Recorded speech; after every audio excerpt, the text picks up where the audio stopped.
Imo video কলে অলৌকিকভাবে সমস্যা সমাধানের প্রলোভন দেখিয়ে প্রতারণা করত একটি চক্র।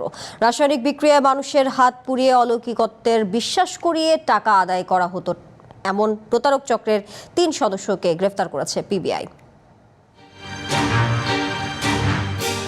ভিডিও কলে ভুক্তভোগীদের হাতে পটাশিয়াম পারম্যাঙ্গানেট ও চিনি একসঙ্গে ধরে রাখতে বলা হয়। কিছুক্ষণের মধ্যেই রাসায়নিক বিক্রিয়ায় তাপ তৈরি হয়ে হাত পুড়ে যায়। সেই ঘটনাকেই অলৌকিক শক্তির প্রমাণ বলে বিশ্বাস করিয়ে আদায় করা হয় মোটা অঙ্কের টাকা।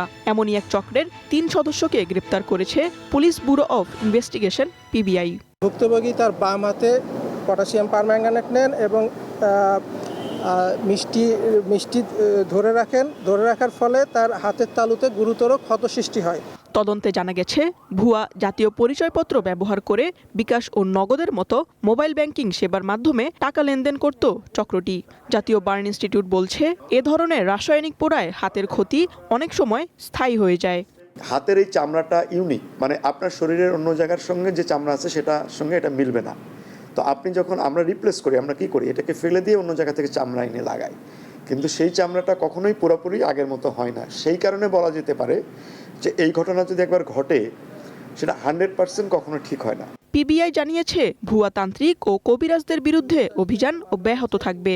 একই সঙ্গে সামাজিক যোগাযোগ মাধ্যমে অলৌকিকভাবে সমস্যা সমাধানের নামে প্রচারিত প্রতারণার ফাঁদে পা না দেওয়ার আহ্বান জানিয়েছে সংস্থাটি। আমরা অভিযান পরিচালনা করি এবং তানজিন আক্তার, ওয়ান নিউজ, ঢাকা।